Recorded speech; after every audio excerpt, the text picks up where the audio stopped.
हरि जय जय हरि जय जय हरि जय जय हरि जय जय हरि हरि हरि हरि हरि हरि जय जय हरि हरि हरि हरि हरि हरि जय हरि हरि हरि हरि हरि हरि जय जय हरि हरि हरि हरि हरि हरि जय जय हरि जय जय हरि जय जय हरि जय जय हरि जय जय खाली बसलेले तुम्ही सुद्धा म्हणा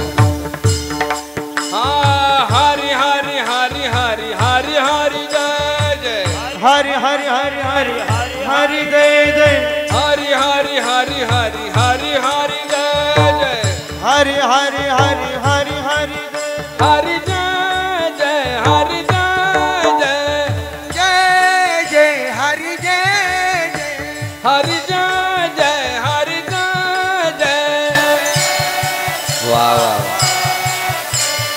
हरि हरि हरि हरि हरि हरि जय जय हरि हरि हरि हरि हरि हरि जय जय क्या बात है हरि जय जय हरि जय जय आता सर्वांनी हात वरती करायला म्हणा हरि हरि हरि हरि हरि हरि जय क्या बात हरि हरि हरि हरि हरि हरि जय जय हरि जय जय हरि जय जय हरि हरि हरि हरि हरि हरि जय मोठ्यानं म्हणा हरि जय जय हरि जय जय चला विठोबा रखुमाई खब्बा रखुमा जय जय खब्बा रखुमाई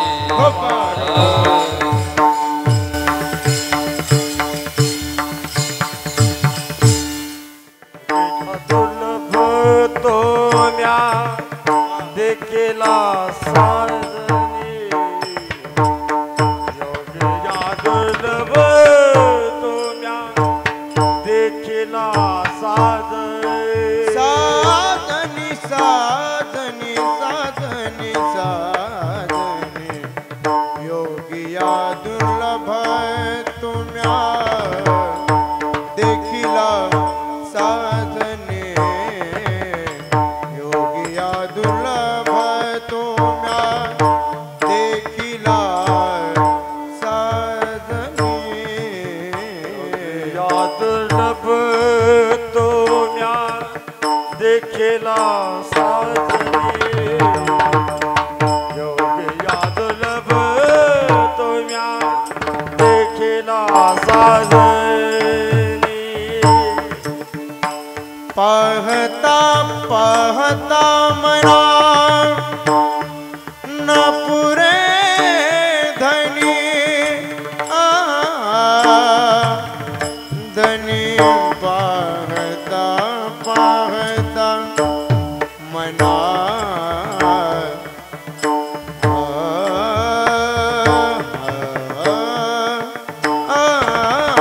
पहता पहता पहता पहता पहता पहता मना न पुरे धनी न पुरे धनी न पुरे धनी देखिला देखिला माये देवाचा देव देखिला देखिला माये देवाचा देव पाहता पाहता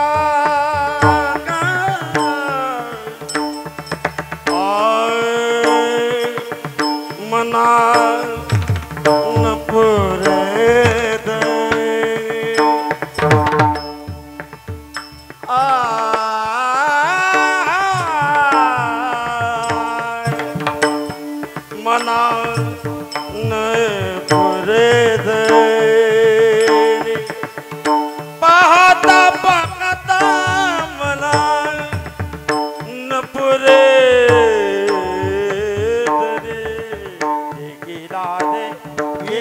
माये देवाचा देव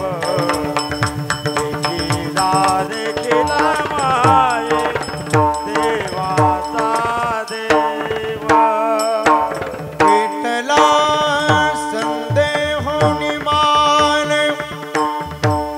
तुझे पणा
विठला संदेह माल तुझ पण पण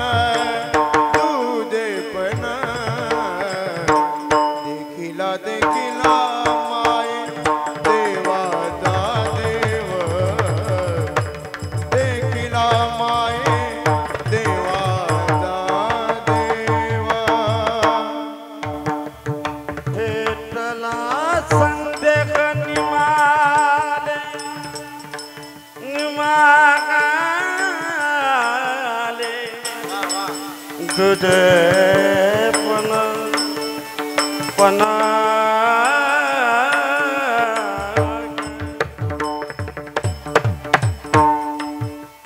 पिठला संदेहने मला तुझे पण पिठला संदेहने मला तुझे पण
अपने अपने माता पिता की छत्रपति शिवाजी महाराज की जय, धर्मवीर संभाजी महाराज की जय, जिजाऊ माता की जय, भारत माता की जय।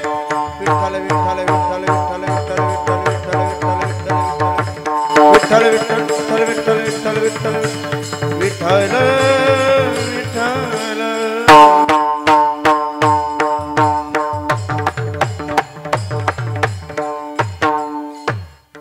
गुरुर साक्षात परब्रह्म तस्मै श्री गुरुवे नमः।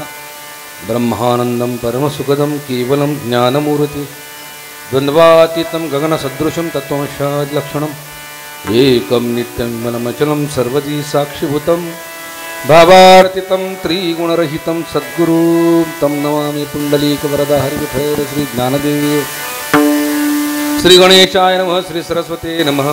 ओम नमो जी सद्गुरुनाथ आपल्या चरणी माझा माथा वचन ऐकावे कमलापती माझी रंकाची विनंती कर जोडितो कथे काळी आपण असावी जवळी पांडुरंगा करू प्रथम नमन पांडुरंगा करो प्रथम नमन पांडुरंगा करू प्रथम नमन पांडुरंगा करो प्रथम नमन दुसरे चरण संतांची दुसरे चरण संतांचिया दुसरे चरण संतांचिया पांडुरंगा करू प्रथम नमन दुसरे चरण संतांच्या त्यांच्या कृपादाने कथेचा विस्तारू बाबाजी सद्गुरुदास तुका जयांचे केले स्मरण होय सकळ विद्येचे अधिकरण तेची बंधू चरण श्री गुरूंचे वक्रतुंड महाकाय सूर्यकोटी समप्रभ निर्विघ्नं कुरु मे देव सर्व कार्येषु सर्वदा ऐशियाचा पदरधारा ऐशियाचा पदरधारा ऐशियाचा पदरधारा ऐशियाचा पदरधारा ऐशियाचा पदरधारा ऐशियाचा पदरधारा ऐशियाचा पदरधारा ऐशियाचा पदरधारा जेणे देव येईल घरा जेणे देव येईल घरा ऐसे पदराचे धनी ऐसे पदराचे ऐसे पद खाते धानी ऐसे पद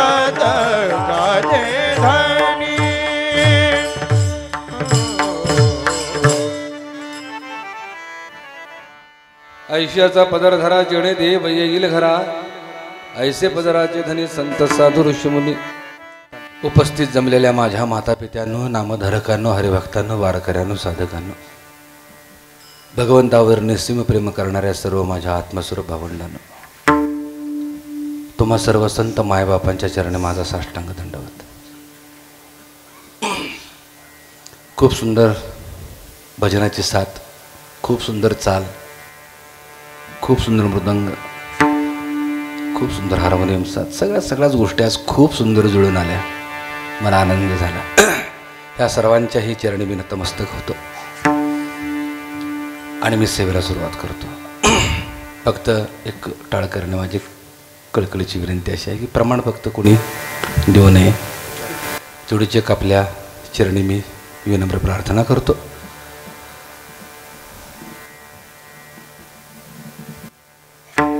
दत्त जयंतीनिमित्त हा कीर्तन महोत्सव सोहळा माझे गुरुस्थानी असणारे श्रीहरी महाराज खूप सुंदर त्यांनी नियोजन केलेलं आहे. गेली 3-4 वर्षे मी सलग येतोय. गेल्या वर्षी जरा खंड पडला, पण पुन्हा श्रीहरी बाबांच्या प्रेमानं खेचून मला आणलं. परमार्थ म्हणजे काय?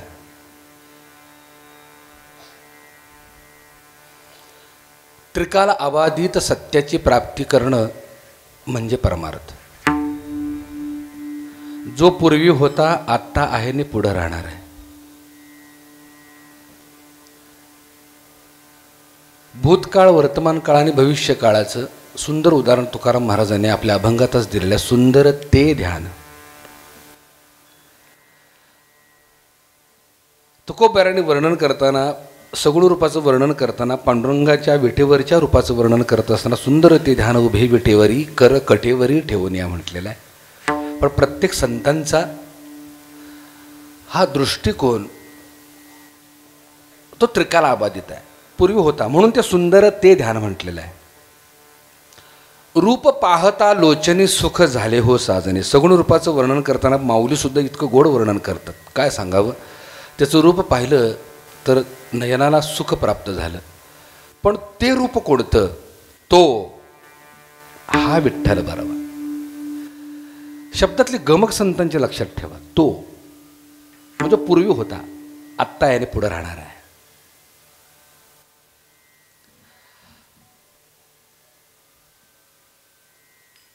मंदिर म्हटलं, मूर्ती म्हटलं की आम्हाला वाटतं बहुतेक आमचा परमार्थ झाला, दर्शन झालं की परमार्थ झाला.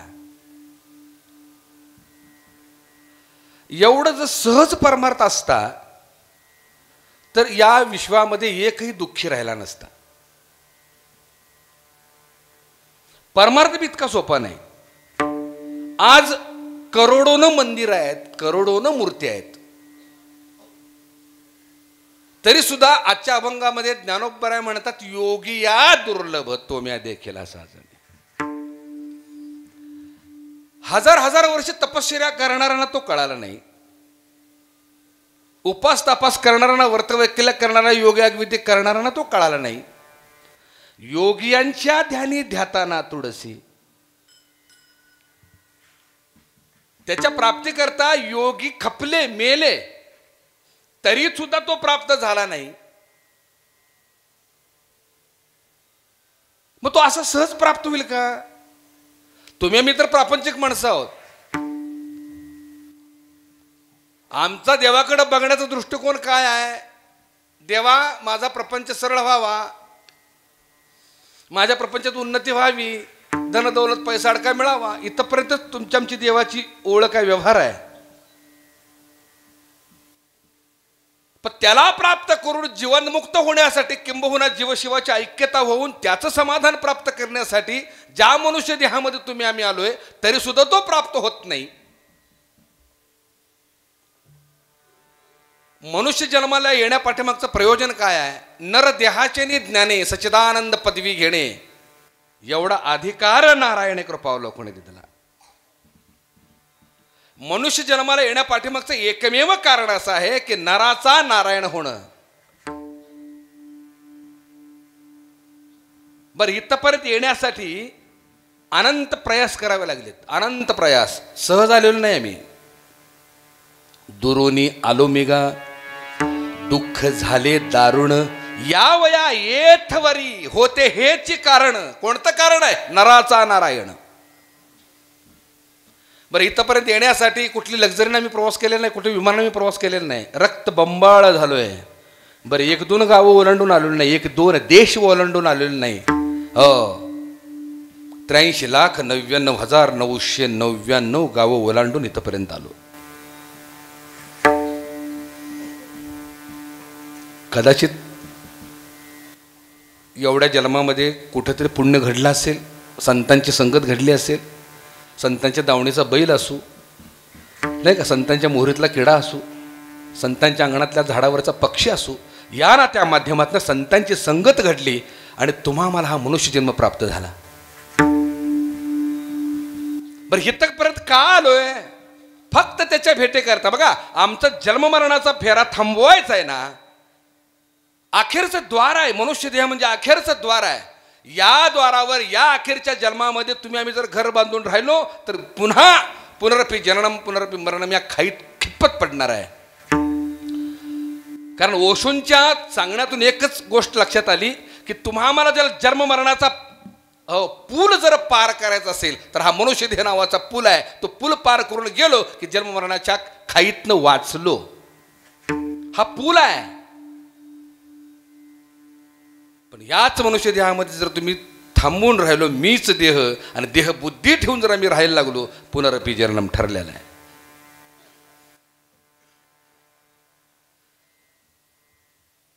योगी या दुर्लभ पांडुरंगा,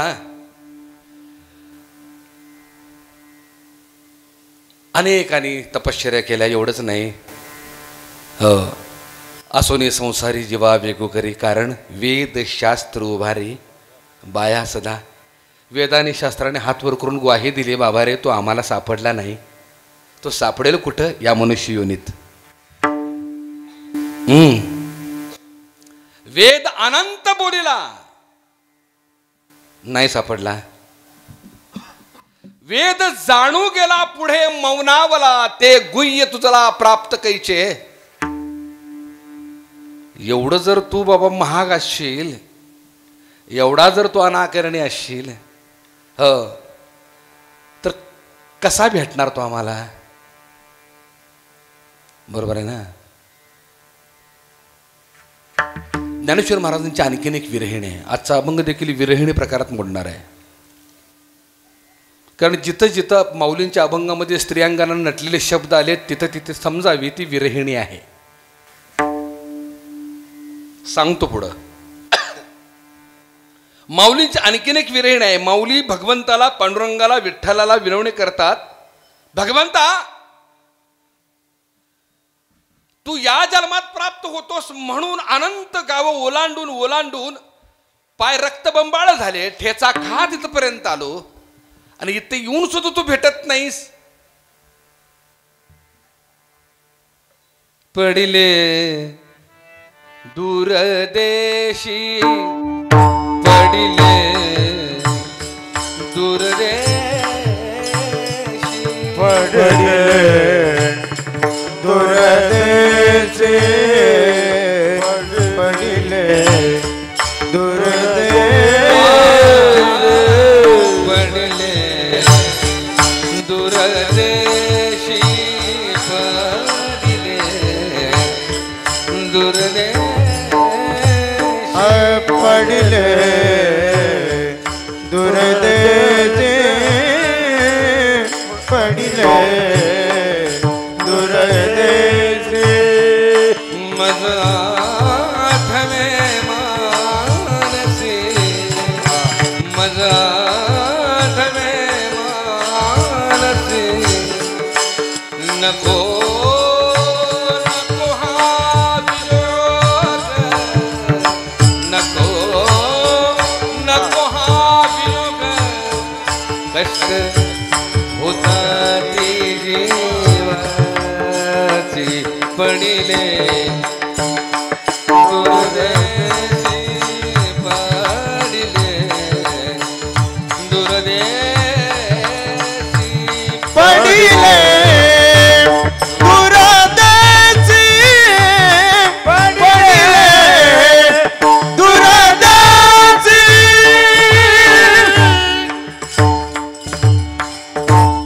पडिले दूरदेशी मजा आठवे मानसी नको नको हा वियोग कष्ट होता ती जीवाची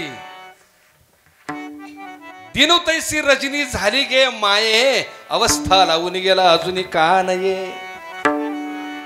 गरुड वाहना गंभीरा येई गादा तारा बाप रखुमा देवी बरा श्री विठ्ठला ये रे बाबा आलोय अनंत गाव ओलांडून इथपर्यंत आले बहुत दिस फेरा आला या नगरा का भेटत नाहीस आणि एक गोष्ट सांगू ज्ञानोबा माऊलींना परमात्मा भेटला किंबहुना ज्ञानोबा माऊली परमात्मा रूप झाले त्याच्या पाठीमागचं कारण सांगतो आम्ही त्याला संपत्तीनं ऐश्वर्यानं सत्तेनं ज्ञानानं प्राप्त करायला निघालोय आजच्या कीर्तनामध्ये तुम्हाला वायफळ काय ऐकायला मिळणार नाही बरं कदाचित तुम्ही जर अपेक्षा ठेवून आला असाल सासू सुनेच्या गोष्टी असाव्यात बेवड्याच्या कथा असाव्यात भावबंदकी असावी राजकारणावर टीका असावी अजिबात नाही आणि मला माहित आहे तुम्ही माझं कीर्तन ज्या अर्थी ऐकायला आलंय त्या अर्थी या सगळ्या गोष्टी तुम्ही ग्राह्य धरलेल्या आहेत कारण आजच्या कीर्तनात हे ऐकायला मिळणार तरी सुद्धा तुम्ही आलात याचा अर्थ असा तुम्ही राजहंस आहात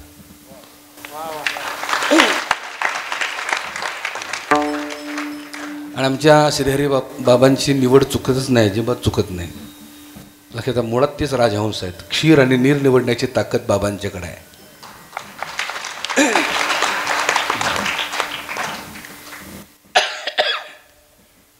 आज फक्त अद्वैतावर बोलणं होईल जोपर्यंत माऊलींसारखी अवस्था तुमच्या आमची होत नाही तोपर्यंत तो आम्हाला प्राप्त होत नाही कारण माऊलींचा परमार्थ हा अद्वैतवादी परमार्थ आहे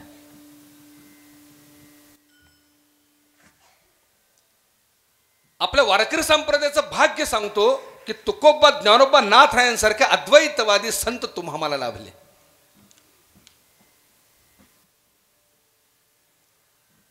परमार्थ इतका सोपा केला करतळी आवळे तैसाहरी तळ हातावरती आवळा असावा आणि त्याला पाहण्यासाठी आरशाची गरज नाही तो सरळ दिसतोय एवढा सोपा भगवंत करून सांगितला त्याच्या पाठीमागचं कारण सांगतो व्यासाने जो ग्रंथ लिहिला गीता नावाचा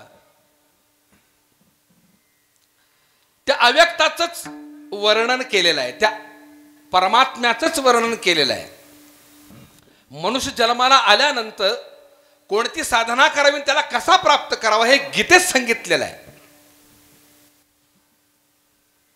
पण ते सांगत असताना 700 श्लोक त्यांनी लिहिले गीतेचे संस्कृत ते कुणालाच कळेनात म्हणून ती सोपी करण्याचा प्रयत्न करण्यासाठी अनेकांनी प्रयत्न केले गीतेवरती पहिलं भाष्य केलं आद्य शंकराचार्यांनी त्याच्यानंतर भाष्य कुणी कुणी केलं मध्वाचार्यांनी केलं वल्लभाचार्यांनी केलं रामानुजाचार्यांनी केलं अष्टावक्रांनी केलं निंबार्काचार्यांनी केलं अलीकडे कुणी कुणी भाष्य केलं ओशोंनी केलं श्रीला प्रभुपाद स्वामींनी केलं गुरुदेव रानडेंनी केलं विनोबा भावेंनी केलं लोकमान्य टिळकांनी केलं अनेकांनी भाष्य केलं त्या गीतेवरती भाष्य ज्ञानोबांनी देखील केलं पण या सगळ्यांमध्ये जगमान्य झाली ती ज्ञानेश्वरी का झाली ज्ञानेश्वरी जगमान्य त्याच्या पाठीमागचं कारण हे आहे बाकीच्यांनी ही गीतेवरची जे भाष्य केलं ते ज्ञानाधिष्ठित भाष्य केलं. जे बुद्धिजीवी आहेत त्यांच्यासाठीच ते ज्ञान लागू पडलं. सर्वसामान्य प्रापंचिक आणि संसारिक जीवाला ते कळेना, लक्षात येईना. का? अधिकार नाही. त्या अव्यक्त परमात्म्याचा आनंद, तो समाधान उपभोगण्याचा अधिकार सर्वसामान्यांना नाही का? आहे. ज्या परमात्म्याला, ज्या भगवंताला योग याग विधीमध्ये अडकून ठेवलं, व्रतवैकल्यात अडकून ठेवलं. बघा, गरिबांना हे यज्ञ याग करता येईल का? सर्वसामान्यांना करता येईल का? अज्ञानी जीवाला करता येईल का? नाही करता येणार. पण तो अधिकार नाही का? लोपले ज्ञान जगी हित नेणती कोणी.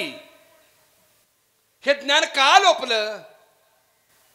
एक विशिष्ट वर्णापुरतं, विशिष्ट जीवापुरतं ते ज्ञान अडकून पडलं. म्हणून ज्ञानोबराने त्या ज्ञानाची कवाड उघडली, दारं उघडली आणि ते ज्ञान सोपं करून सांगितलं. किती सोपं केलं? रेड्यामुखी वेदवदवेला. म्हणजे काय?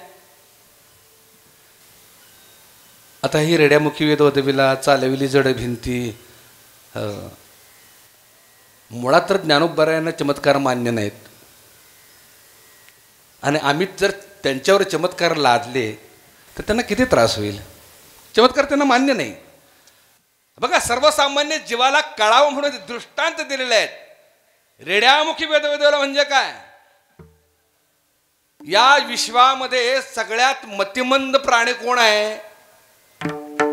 रेडा आहे. ते रेडा जन्माला आल्यावर दूध प्याला बैलाच्या थनकुटीकडे जाता येते. त्याला कळत नाही आई कोण आहे आणि बाप कोण आहे. एवढं ते अज्ञान आहे. त्या रेड्यासारख्या मतिमंद जीवाला देखील ती ज्ञान कळावं इतकं सोपं ज्ञानेश्वरी ज्ञान करून ठेवलं. त्याचा अर्थ हा आहे. आणि याच्या पाठीमागचं कारण सांगतो. जीव ज्ञानाकडे जास्त वळत नाही का? त्याला पेलत नाही, त्याला झेपत नाही. भक्तीच्या बळानं भगवंतापर्यंत पोहोचण्याचा प्रयत्न करत असतो. कारण भक्तीला ज्ञानाची जोड लागत नाही. समर्पण भावनेनं त्याचं भजन नुसतं जरी केलं, अर्जुना जरी न कळे माझे ज्ञान तरी न सांडावे माझे स्मरण, माझ्या स्मरणे ज्ञान होय तया.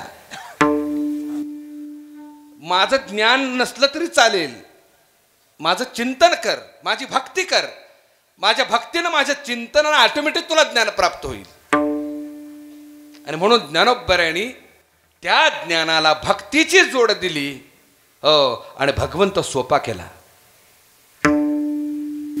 लक्षात ठेवा, मी नेहमी सांगत असतो, भगवान श्रीकृष्णाचा जन्म झाला तो बंदी शाळेत झाला नाही का?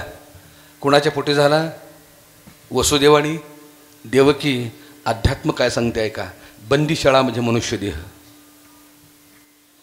बंदीशाळा म्हणजे मनुष्यदेह, भगवंताचा अवतार. बाहेर कुठं होत नाही, तर या गोकुळात त्याचा अवतार होतो. गो म्हणजे शरीर आणि कुळ म्हणजे इंद्रिय. गो म्हणजे शरीर आणि कुळ म्हणजे इंद्रिय. या गोकुळात त्याचा जन्म होतो. कुणाच्या पोटी जन्म घेतला? वसुदेव आणि देवकी. याचा अर्थ असा आहे, वसुदेव म्हणजे ज्ञान आणि देवकी म्हणजे भक्ती. भक्तीने ज्ञानाच्याच संयोगाने या गोकुळात परमात्मा जन्म घेतो. लक्षात ठेवा.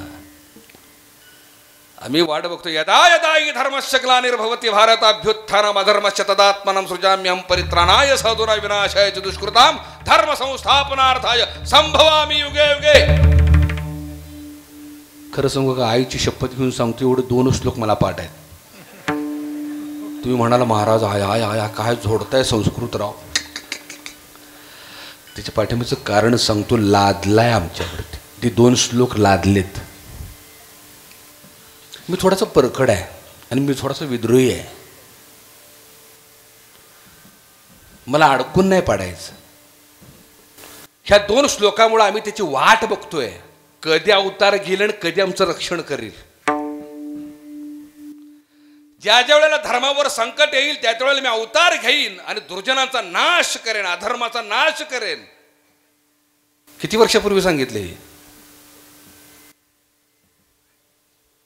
5000 वर्षापूर्वी अजून येतोयच तो. साधू संतांची निंदा होईल, छळ होईल, त्यावेळेला मी त्यांच्या रक्षणासाठी अवतार घेईन. आलाय का?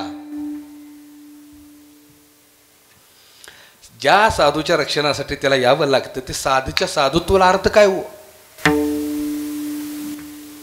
माझं बोलणं कळते का? ज्या धर्माच्या रक्षणासाठी यावं लागतं तो धर्म होऊ शकत नाही. धर्म होऊ शकत नाही.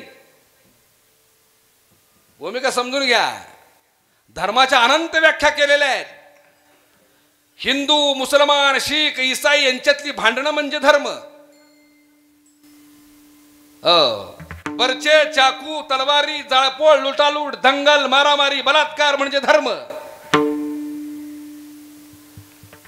काय बाबा, ह्याला धर्म म्हणतात? धर्माचं दुसरं नाव आहे प्रेम. मला काय कळत नाही. धर्माची व्याख्या मला मोठ्या मोठ्या पंडितासारखी येत नाही. मी सांगू धर्माची व्याख्या? मला जे आवडतं ते दुसऱ्याला देणं या नाव धर्म. मला प्रेम आवडतं, मला दया आवडते, मला सहानुभूती आवडते, मला संकट काळी वाचवणारा आवडतो, पाठीवर प्रेमानं हात फिरवणारा मला आवडतो, नाही का? तहान लागली की तांब्याभर पाणी देणारा, भूक लागली की कोरभर भाकरी देणारा मला आवडतो. म्हणजे मला जे आवडते ते दुसऱ्याला देणं या नाव धर्म. संपला विषय. मी जर धर्माच्या नावाखाली तलवार घेऊन एखाद्याच्या मागं लागलो तो धर्म होईल का? आणि आजकालच्या धर्माच्या गप्पा चाललेल्या आहेत. धर्माच्या रक्षणासाठी सगळ्यांनी एकत्र आलं पाहिजे. कसला धर्म बाबा? कसला धर्म? मौलीने धर्म हा सांगितलाय का? आता विश्वात्मके देवे येणे वाग्यज्ञ तोषावे. म्हणजे विश्वामध्ये जी जी जीव आहेत त्यांचं दैन्य, दुःख, दारिद्र्य दूर होऊ दे. जे खळांची व्यंकटी सांडो. तुकोबराने देखील धर्म सांगितलाय. विष्णुमय जग वैष्णवांचा धर्म. जग म्हटलंय भारत देश नाही, महाराष्ट्र नाही, देहू नाही, जग. जगात जी जे आहेत त्यांच्याकडे पाहण्याचा दृष्टिकोन जो विष्णुमय आहे तो धर्म आहे. अलीकडे आम्हाला धर्म शिकवायला येतात आणि मतापाठी मग 1000, 2000, 3000 देऊन आम्हाला धर्म शिकवतात. हा धर्म आहे का? तुम्ही तरी धर्म पाळला का या निवडणुकीला? पाळला का धर्म? 1000, 2000साठी देशाला घाण ठेवल्या नालायकांच्याकडे तुम्ही. धर्माची व्याख्या सांगता. धर्म काय सांगतो? हे सांगतो धर्म लबाडी करून. जरा मनाला विचारा, धर्म म्हणजे काय? वृक्षाचा धर्म बघा. तो झाड लावणारालाही सावली देतो आणि तोडणारालाही सावली देतो. भेद करत नाही. वाहतं पाणी काठ भिजवत जातं. हे मुसलमानाचं शेत आहे का हिंदूंचं शेत आहे ते बघत नाही. पाणी प्यायला मुसलमान आहे का, हिंदू आहे का, महार आहे का, मांग हे विचारत नाही. ज्या अग्नीवर, ज्या लाकडावर जाळाला देह नेतो तो देह कुठल्या धर्माचाही विचारत नाही. जनावरांना धर्म नाही, पशुपक्ष्यांना धर्म नाही. तुम्ही मी कुठल्या धर्माचा डांगुरा पिडतोय? चुकीचं आहे. एक गोष्ट सांगू, भगवंत अवतार घेत नाही तर भगवंताचं अवतरण होतं यात. ज्या वेळेला यात भगवंताचं अवतरण होतं ना तर अधर्मा विरुद्ध लढण्याची ताकद या देहात येते. भूमिका समजून घ्या. माझा अवतार ज्या वेळेला या गोकुळात होईल त्याच वेळेला या अधर्माचा नाश करीन. कधी होईल अधर्माचा नाश? यात ज्या वेळेला तो जन्म घेईल त्यावेळेला अधर्माविरोधात लढण्याची ताकद निर्माण होईल. वाट बघा, तो अवतार घेणार नाही. चायना देशामध्ये आत्ता एक पुस्तक सापडले, ग्रंथ सापडलं.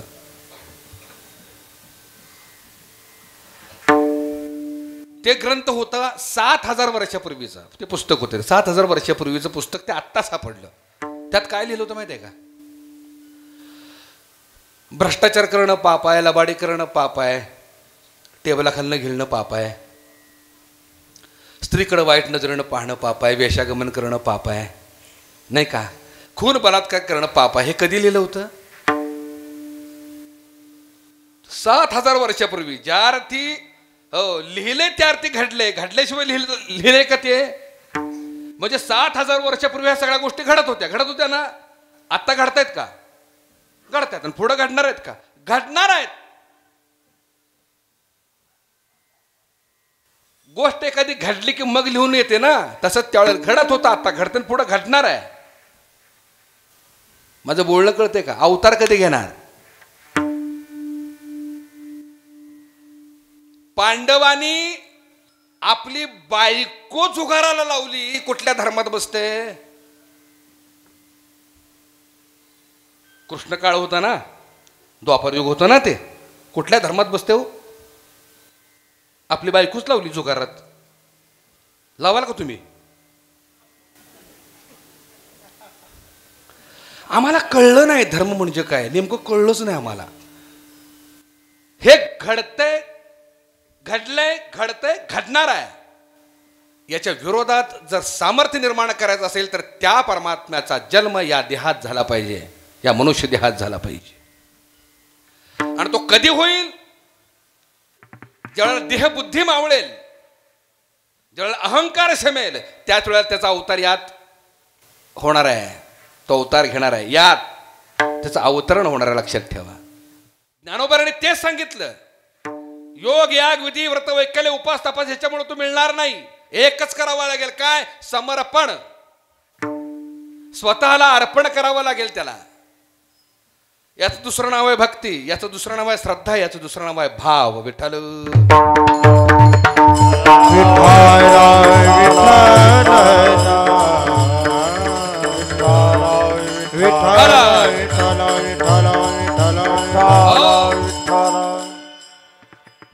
अनेकांनी तिच्या प्राप्तीकरता प्रयत्न केला. योगी या दुर्लभ. ज्ञानोबा सांगतात, तो म्या देखील असा जणी. आता ज्ञानोबांची भक्ती ही चिंब भिजलेली आहे. मगाशी मी ज्ञानाचा उल्लेख केला होता. नुसत्या ज्ञानानं तो प्राप्त होत नाही. किंबहुना नुसत्या ज्ञानानं जर त्याला प्राप्त करायला गेलो तर तो प्राप्त व्हायचं सोडूनच द्या, आमचा अधपतन आहे. कारण वारकरी संप्रदाय एकच सांगतो, टाळाटाळी लोपला नाद, अंगो अंगी मुराला छंद, भोग भोगी ताटला भेद, ज्ञान गिळोनी गावा गोविंदुगा. काय म्हटले? ज्ञान गिळोनी. म्हणजे त्याच्या प्राप्तीकरता जे ज्ञान साठवलंय तो एकदा कळाला, तो एकदा प्राप्त झाला, तो एकदा लक्षात आला की ते साठवलेलं ज्ञान बी टाकून द्यावं आणि आपण झडझडून मोकळं व्हावं. कारण सांगतो.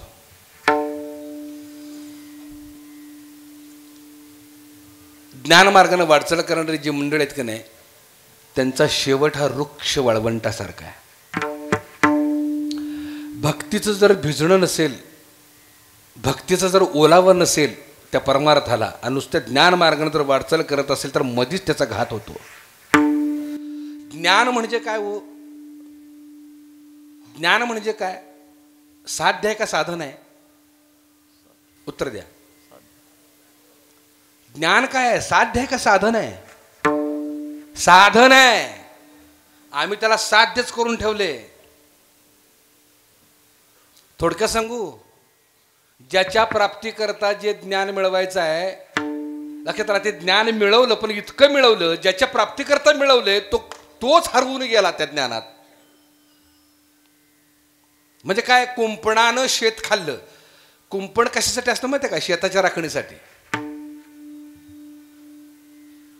शेताच्या राखणीसाठी कुंपण असतं, पण कुंपण इतकं लावलं, इतकं लावलं, इतकं लावलं, लावत लावत लावत लावत कुंपणाचं जंगल झालं, शेतच गायब झालं.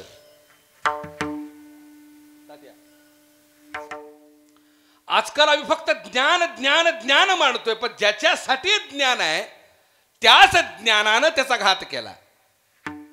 हांडी खाऊनी भात टाकीला आणि बकऱ्या पुढे देव कापिला. अर्थ कळला का? समजून घ्या. देहबुद्धीनं ग्रासलं, ज्ञानानं ग्रासलं. हो, ज्ञानाच्या अहंकारापुढं देव नावाच्या बकऱ्यालाच कापून टाकला. बकऱ्यापुढे देव कापिला. अहंकार खूप वाईट आहे. आणि तो अहंकार कुणाचं बळ आहे माहिती आहे का? ज्ञानोबाराने सांगितले, नवल अहंकाराची गोठी विशेषण लगे अज्ञानाच्या पाठी, ते झोंबे सज्ञानाच्या कंठी नाना संकटी नाचवी. आणि म्हणून परमार्थामध्ये अहंकार घेऊन जो परमार्थ करायला गेला तो बुडलाय. म्हणून ज्ञान गिळून गावा गोविंदुगा.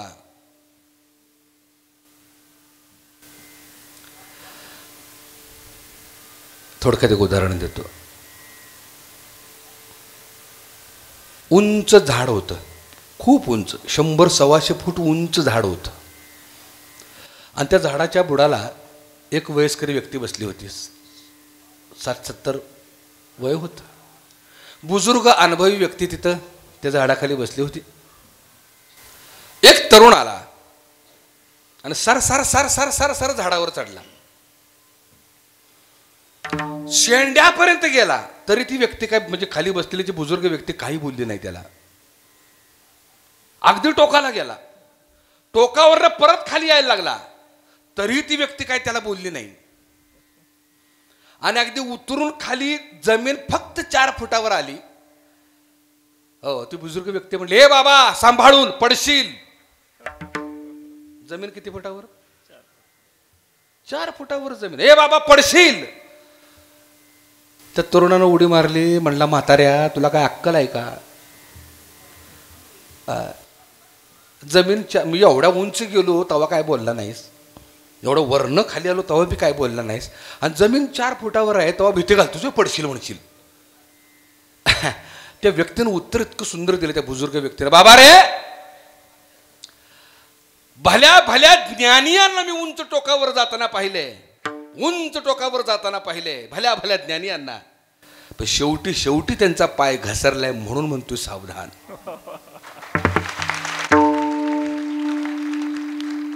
वारकरी संप्रदाय भक्तीला प्राधान्य का, बघा ज्ञानाला प्राधान्य देत नाही असं नाही, देतो, भक्तीलाच प्राधान्य का देतो जास्त करून. बघा पिटू भक्तीचा डांगोरा म्हटले का ज्ञानाचं म्हटले का? झडझडून मोकळं होता येतो, झडझडून काहीच भेद शिल्लक राहत नाही. भूमिका समजून घ्या. मी नेहमी ज्ञानमार्ग हा शॉर्टकट आहे, मान्य आहे. ज्ञानाच्या बळानं भगवंतापर्यंत पटकन पोचता येतं आणि भक्तीच्या बळानं काय होतं, जरा लेट. पण ज्ञान मार्गाने भक्ती मार्गातला प्रॉब्लेम सांगतो तुम्हाला मी, म्हणजे ज्ञान मार्गातला अडचण सांगतो. शॉर्टकटने देवापर्यंत जाण्याचा मी प्रयत्न करतो, पण ज्ञान मार्गात येणाऱ्या ज्या अडचणी आहेत ना त्या प्रचंड घातक आहेत. आम्ही रात्रीचा दिवस करून प्रवास करत असतो. काल मी मुरबाडला होतो, आज इथं आहे, उद्या लातूरला, परत मी परवा दिवशी मुंबईला आहे. आमचा प्रवास चालूच आहे. आणि गावा मला अननोन असतात हो. आता ठीक आहे हे माहीत आहे, पण जे अननोन गाव आहेत तिथं मात्र जाताना आमची अडचण होते. रात्रीचा प्रवास करत असताना आमचा ड्रायव्हर काय करतो माहिती आहे का, मॅप टाकतो, मोबाईलला मॅप लावतो, आणि ते मॅप घोटाळा करतं. ते चांगला रस्ता सोडतं आणि शॉर्टकट अडचणीचा रस्ता काढतं. ते गाड्या अडकते म्हणून अडकते. ते जंगलचा रस्ता काढतं, काट्याकुट्याचा रस्ता काढतं, दगड धोंड्याचा रस्ता काढतं, वाट माऱ्यांचा रस्ता काढतं. हो, वाचलोय मी एक दिवस, खरंच वाचलोय. मॉब लिंचिंगपासून वाचलोय म्हणायला काय हरकत नाही. माझं कीर्तन होतं अजिंठ्याला, हो, आणि सकाळी काल्याचं कीर्तन होतं माझं 40गावला. आता मधीच एक रस्ता आहे असा, थोडासा म्हणजे बऱ्यापैकी एक रस्ता येतो. मग आमच्या ड्रायव्हरनं टाकला मॅप, आणि मॅप टाकल्याबरोबर प्रवास सुरू झाला. ते मॅपनं गोंधळ काय घातला माहिती आहे का, चांगला रस्ता सोडल्याने आदिवासी पाड्यातच घातले गाडी. आमचा ड्रायव्हर आपल्या मॅपवर विश्वास ठेवून गेला आदिवासी पाड्यात, आणि आदिवासी पाड्याला 3-4 एडं मारलं. 10-12 घराचं गाव ते, पण जंगलातलं गाव. 2-4 एडं मारलं, ते मॅपच बंद झाला तिथं. 3-4 येडं मारल्यावर गावातली ती आदिवासी पाड्यातली लोक बाहेर आली. अहो काय होता अवतार त्यांचा. आली बाहेर आणि बॉनेटवरच हात आपटून बाहेर या, चला बाहेर या. त्यांना वाटलं कोणतरी. म्हणलं का मी येलो आता. बरं मी प्रवासामध्ये ह्या ड्रेसवर नसतो, साधा ड्रेस असतो. हळूच 2 इंच काच खाली घेतली गाडीची. बाबारे म्हटलं हो मी आपण रस्ता चुकवला आहे, आमचा काय दुसरा हेतू नाही आहे, हो आम्हाला जायचं कीर्तनाला, त्यामुळं गैरसमज करून काच खाली घे म्हणलं. का काय खरं ड्रायव्हरला म्हणलं आम्ही दोघंच होतो. संपलं म्हणलं आता आपला अवतार संपलेला आहे. तर त्यावेळेला माझं डोकं चाललं. पटकन खिशातला मोबाईल काढला. हो आणि माझंच कीर्तन मी यूट्यूबला लावलं आणि नशीब रेंज होती तिथं, रेंज होती. आणि मग मी माझंच मोबाईलवर माझंच कीर्तन काढलं आणि जरा सायन्स काच खाली घेतली आणि मोबाईल दाखवला. ह्यांना ओळखता का तुम्ही. त्यातलं एक जण म्हणलं हो ओळखतो म्हणले बाळकृष्ण महाराज. तेव्हा जेव्हा जीवाला पूर्ण काच खाली घेतली. अरे म्हणलं मीच आहे त्यो.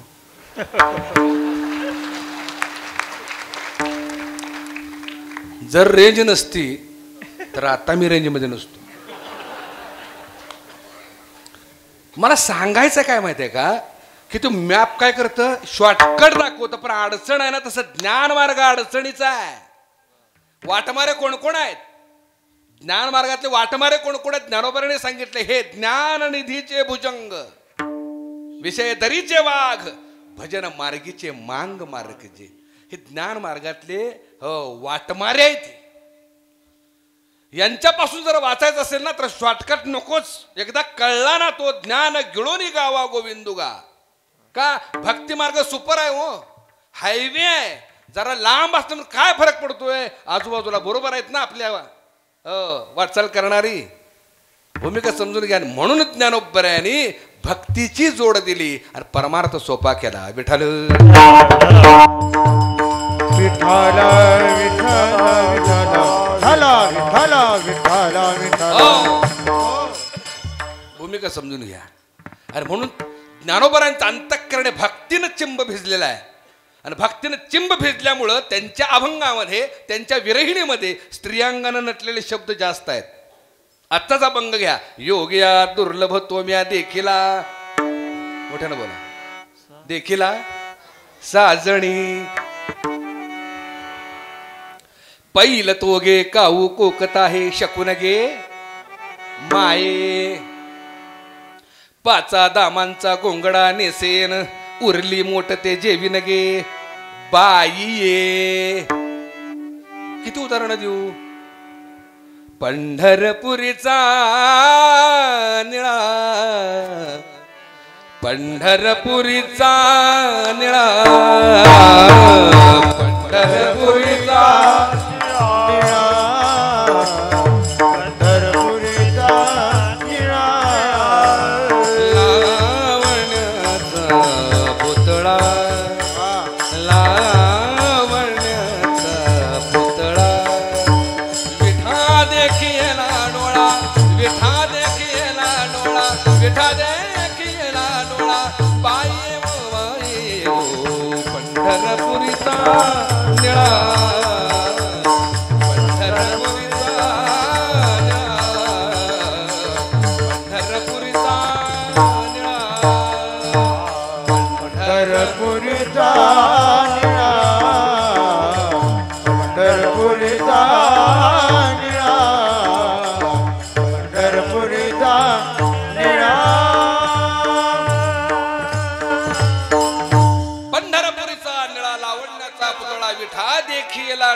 बाई येऊ बाई येऊ.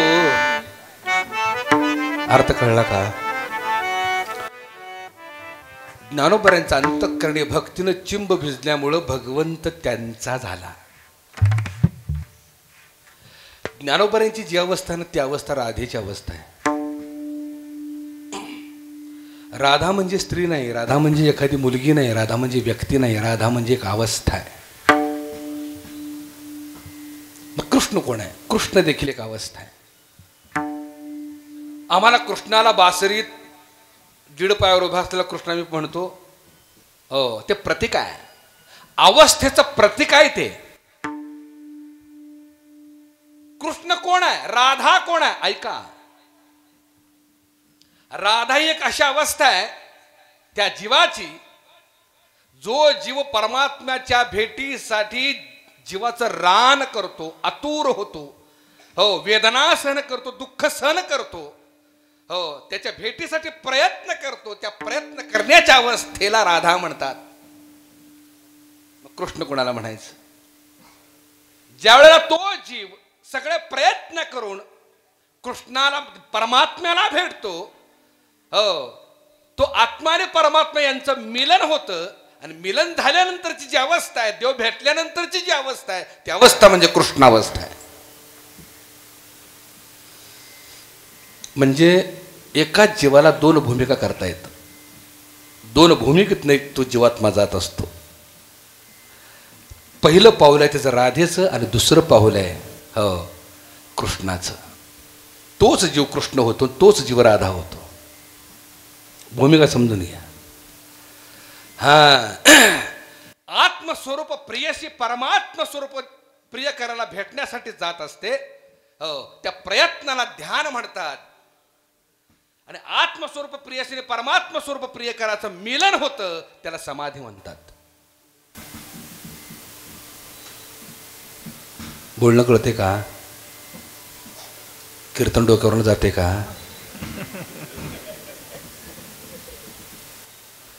ज्ञानोबरांचा अभंग आहे, योगिया दुर्लभ. योग्याने काय केलं माहिती आहे का? ज्ञानाच्या साधनेच्या बळाने त्याला प्राप्त करायचा प्रयत्न केला. पण ज्ञानोबराय म्हणतात, तो मी देखीला असा जणी. तो कसा पाहिला? त्याला बाकी काही दिलंच नाही, काहीच दिलं नाही, मी फक्त त्याला अर्पण झाले. खऱ्या भक्तीचं वर्म सांगतो तुम्हाला, खऱ्या भक्तीचं वर्म, खऱ्या भक्ताचे वर्म सांगतो. भक्त कधी देवाला मागत नाही. देवाला भक्त कधी मागत नाही. हा, भूमिका समजून घ्या. कारण भक्ताची अवस्था अशी आहे, भगवंता जे दिलेस ते माझ्या योग्यतेपेक्षा जास्त दिलेस, आता मला काय नको. ही अवस्था भक्ताची आहे. हो, आणि अभक्ताची अवस्था काय आहे? देवा दिलेस पण जरा कमीच दिलेस, अजून जरा दे. ही अभक्ताची अवस्था आहे. आणि जरा परकड बोलू, स्पष्ट बोलू, जो रांगेत उभं राहतो ना आणि देवाकडे जातो मागायला, त्यावेळेला तो देवाचा अपमान करत असतो. काय अपमान करतो तो? देवाच्या समोर उभा आहे आणि मागताना धन मागतोय. महत्व कोणाला दिलं त्यानं? धनाला दिलं का देवाला दिलं? मोठ्यानं बोला. धनाला महत्व दिलं. साक्षात परब्रह्म सगुण रूपाने उभा आहे. ज्ञानोबराने धन मागितलं नाही, ज्ञानोबराने ऐश्वर्य मागितलं नाही. ज्ञानोबराने काय मागितलं? तू माझा हो. देवाला मागितलं. तुम्ही आम्ही धन मागतो म्हणजे धनाचं महत्व वाढवलं, देवाची किंमत आम्ही कमी केली. मग आम्ही भक्तात मोडतो का? काय म्हणतात, एखाद्याकडे बघितलं लय धार्मिक, लय धार्मिक, देऊळ दिसलं की हात जोडते, दंडवत घालते, पाया पडते, रांगत उभं राहते, देव देव देव देव करते, देव देव देव देव. ते धार्मिक नाही, ते लबाड आहे. खरं सांगतो मी तुम्हाला, लय लबाड आहे. कारण भक्त जिथं जातो ना तिथं देवळं तयार होतात.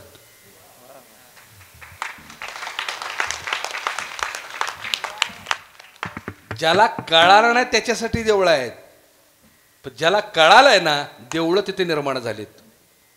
मदभक्ता यत्र गायन्ते तत्र तिष्ठामि नारदा. मग त्यानं जंगलात भजन करू दे, वळवंटात भजन करू दे, घरात करू दे, दारात करू दे, शेतात करू दे, कर्म करताना करू दे, व्यापार करताना, व्यवसाय करताना करू दे, मी तिथं आहे. सजन कसा या विकू लागे माऊस, माळ्यास हवं त्या सुखुरपू लागे. का बरं? त्याने व्यवसायात व्यापारात त्याचं भजन केलं म्हणून तो तिथं आला. बरोबर आहे ना? आम्हाला का देवळात जावं लागते?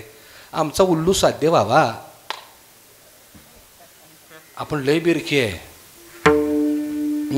आम्ही अर्पण होत नाही, दुसऱ्याकडनं किती मिळते तेवढंच बघतो.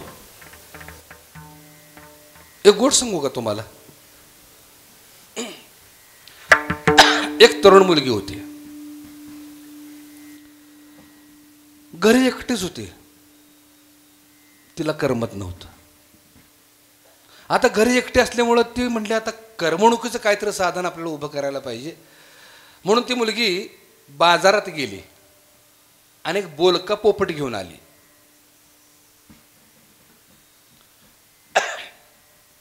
तो पोपट पिंजऱ्यात ठेवला. पिंजरा अडकवून आपल्या कामाला लागली. 5-6 दिवसानंतर असं तिच्या लक्षात आलं, ते पोपट निघाले शिवर. शिवर म्हणजे कळलं का? नाही. आत्तापर्यंत कीर्तन तरी कळलं का? शिवर म्हणजे शिव्या देणार. आत्ता कळलं होय. अहो मान्य आहे, मी आलो जवळजवळ 300-350 किलोमीटर तुमच्यापासून दूर, लांब आलो इथपर्यंत. 20-25 किलोमीटरला भाषा बदलते, प्रांत बदलतात, रूढी बदलतात, परंपरा बदलतात. आमच्या तिकडं परंपरा कुठल्या माहिती आहे का? आमच्या तिकडं माणसं जीव गेल्यावर जाळतात. तिकडं कसं आहे? तसंच आहे ना, जिवंतपणीच असं. तीच जर परंपरा असली मग माझी भाषा तुम्हाला कळायला पाहिजे. ती शिवर निघालं पोपट, मोठं डोळं करायचं शिवी द्यायचं, कारण नसताना तिला कारणच कळालं नाही, हे का शिवी देते. आता बाई म्हणले अवघड झालं, ही अवघडी पोपट घरी घेऊन आले मी, ह्याला दुरुस्त करायला पाहिजे. म्हणून त्या पोपटाला घेतला आणि ती एका महाराजाकडे गेली. महाराजाला बी काय कामधंदा नव्हता, ते बी गिरायकाचं वाट बघत होतं. ते पोपट घेऊन गेली. म्हणले महाराज, हे पोपट शिव्या देते, त्याचे थोडं अवगुण दुरुस्त करा. खरं सांगू का, त्या पोपटावर औषध त्या महाराजाकडे नव्हतंच, पण महाराज पक्क होतं, त्याला गिरायक सोडायचं नव्हतं. आजकाल तीच परिस्थिती आहे.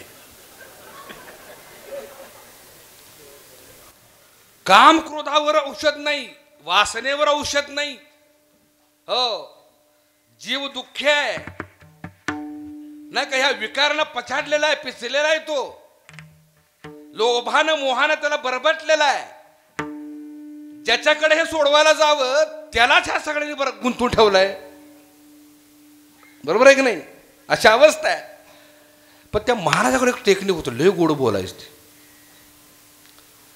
ते महाराज गेले पिंजऱ्याकडं पोपटाच्या, आणि पोपटाला म्हणायला लागला, पोपटा काय छान दिसतोस रे, वा वा वा वा, काय ते देखणे, पण काय तो हिरवा रंग, काय ते लाल चोच, काय ते बोलणं, वा वा वा.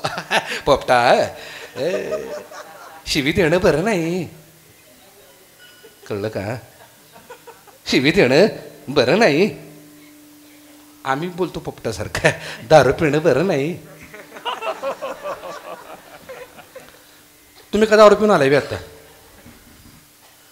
काय संबंध आहे का त्या कीर्तनामध्ये दारूच्या पिऊ नका आणि हे करू नका? ते काय गाथा संपली, ज्ञानेश्वरी संपली, भागवत संपला, नको त्या गोष्टी सांगत बसच काय गरज आहे? हे असतं आपण सांगतच नाही दारू सोडा बिडा, आपण बोलतच नाही ना. आलाच प्रसंग तर डबल पी म्हणून सांगतो त्याला. तू डबल पिन लवकर पृथ्वीवरचा भार हलका कर. चुकून आमच्या सांगण्याने त्यानं दारू सोडलीस, तो काय करणार आहे? ज्ञानेश्वरी लिहिणार आहे का गाथा लिहिणार आहे?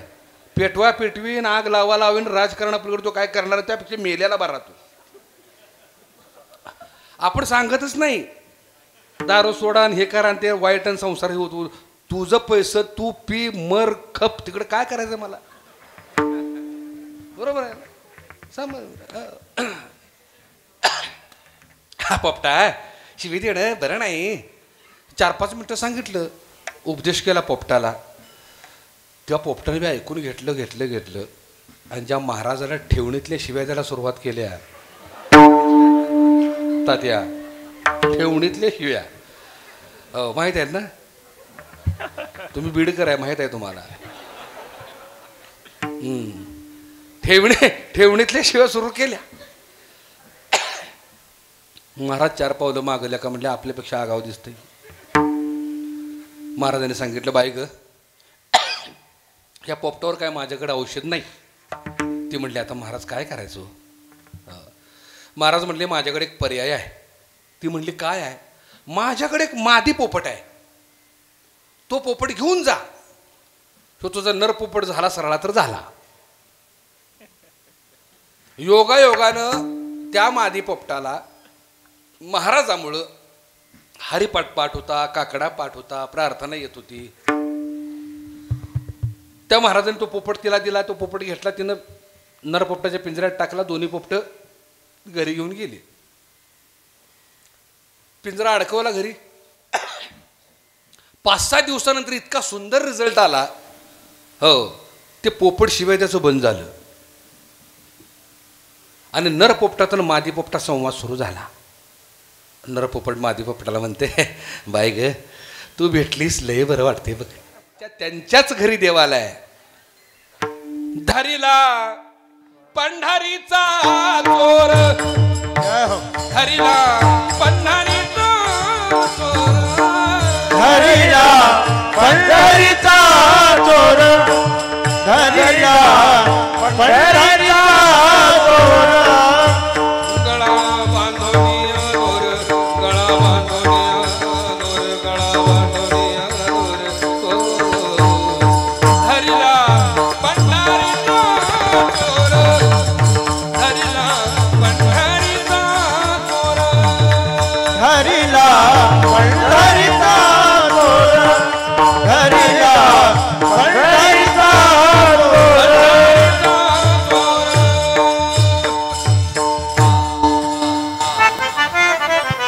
जनाबाईनं पांडुरंगाला धरला. त्याच्या गळ्याला दोरी बांधली आणि आगाव ढोर असतं का नाही गळ्याला दोरी बांधून फरफटत घरी जसं शेतकरी आणतो त्या ढोराला तसं जनाबाईनं पांडुरंगाच्या गळ्याला दोरी बांधली फरफटत घरी आणला. कोणाच्या योग्यांच्या बी हाताला न सापडणारा पांडुरंग जनाबाईच्या हाताला का लागला. नुसतं जनाबाईनं फरफटत आणला नाही. हृदयाचा बंदीखाना केला. आत विठ्ठल कोंडीला शब्दाचा मारा केला. विठ्ठल काकुळती आला. जणी म्हणे बा विठ्ठला आता जीवेन सोडी तुला. एवढा अधिकार कधी प्राप्त होतो. कधी प्राप्त होतो. देव एवढा लाचार कधी होतो. ज्या वेळेला भक्ताचे उपकार होतात ज्यावेळेला देवावर ऋण होतात भक्ताचे त्यावेळेला देव एवढा लाचार होतो. लक्षात ठेवा. तेवढी ताकद आपल्यात निर्माण झाली पाहिजे. बरं जनाईनं काय दिलं हो. दिलं काय देवाला. लाखभराची देणगी दिली का हजारो माणसाने जेवणावली घातली.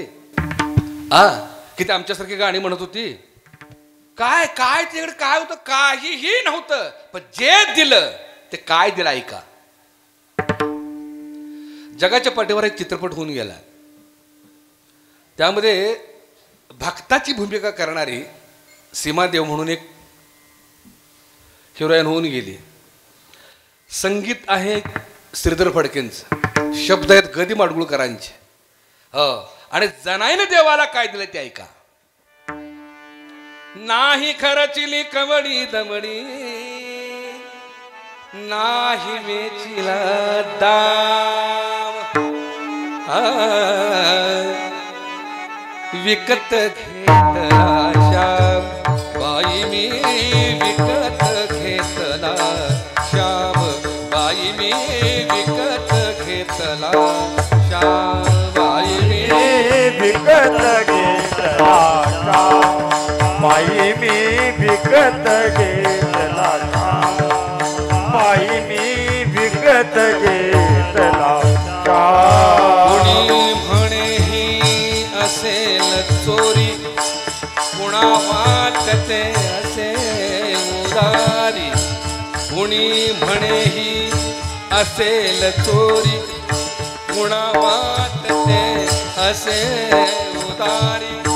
जन्मभरीच्या श्वासा इतके मोजिंगले हरे राम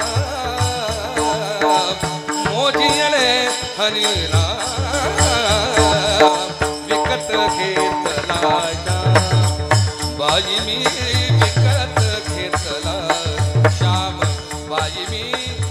शेत घेतला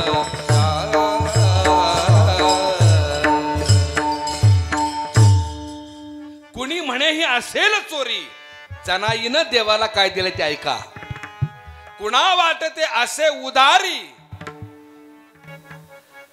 पण गदिमा इतकं सुंदर सांगतात जन्म भरीच्या श्वासा इतुके मोजियले हरिनाम म्हणजे काय केलं जन्मभराचा श्वासच त्याला अर्पण केला श्वास म्हणजे काय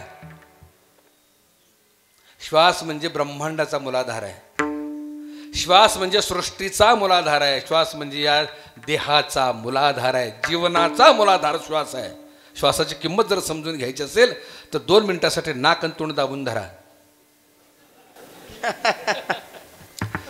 2-3 वर्षापूर्वी श्वासाची किंमत कळाली असेल भली भली रांगेत उभी होती ना माझ्यासहित श्वासाची किंमत लक्षात ठेवा त्याला ऑक्सिजन म्हणतात त्याला प्राणवायू म्हणतात तो प्राणवायू आयुष्यभराचा प्राणवायूच भगवंताला अर्पण केला म्हणजे आपलं सर्वस्वच अर्पण केलं हो एवढे उपकार करून ठेवले म्हणून देव फरफटत घरी आला संतांच्या घरी देव धुणी भांडी का करत होता त्याच्या पाठीमागचं कारण हे सर्वस्व अर्पण केलं त्याला समर्पणाचा भाव म्हणतात आणि जोपर्यंत हा भाव त्याच्या प्रती निर्माण होत नाही तोपर्यंत तो प्राप्तच होत नाही विठ्ठल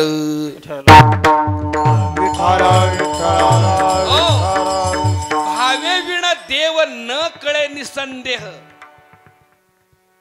भावाशिवाय तो कळणार नाही ज्ञानाला उपयोगच नाही तेच आजचा अभंगाची सुरुवात तेच सांगते योगिया दुर्लभ जो योग्यांना दुर्लभ आहे तो म्या देखील साजणे का भाव दिला भूमिका समजून घ्या योगिया दुर्लभ तो म्या देखील साजणी पाहता पाहता मनान पुरे धणी देखिला माये देवांचा देव पिटला संदेहून माले तुझे पण आणि अत्यंत महत्वाची गोष्ट सांगतो थोडंसं अध्यात्म आहे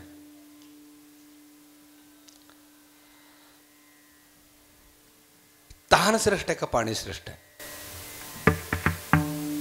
बोला उत्तर द्या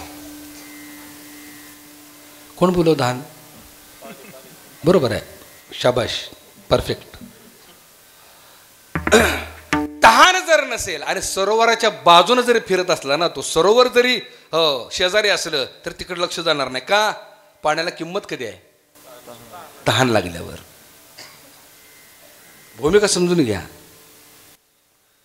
तहान लागली तर तो जीव वाळवंटात देखील पाणी शोधेल पण तहान पाहिजे मला एक सांगा संत महात्म्याने सांगताना सांगितले देव जळी स्थळी भरला रिता ठाव नाही उरला सगळीकडं चराचरात कणाकणात तो भरून उरले मग त्याच्या भेटीसाठी एवढे प्रयत्न का 4 वेद 6 शास्त्र 18 पुराण हो दासबोध ज्ञानेश्वरी गाथा भागवत अनेक ग्रंथ निर्माण झाले अनेक ग्रंथ कोट्यावधी ग्रंथ निर्माण झाले तो जर जळीस्थळी काष्टीपाशीने कणाकणा जर भरून उरला तो का सापडत नाही का ते दृष्टी नाही आणि त्या जीवाला तहान लागलेली नाही जोपर्यंत भक्तीची तहान लागत नाही तोपर्यंत तो प्राप्त होणार नाही भक्तीची तहान लागली पाहिजे आता तहान लागली ना कुठूनही शोधून काढेल पाणी तो याला म्हणतात मुमुक्ष अवस्था कोणती अवस्था म्हणतात त्याला मुमुक्ष अवस्था समाजामध्ये 3 प्रकार आहेत एक बद्ध एक जिज्ञासू आणि एक मुमुक्षु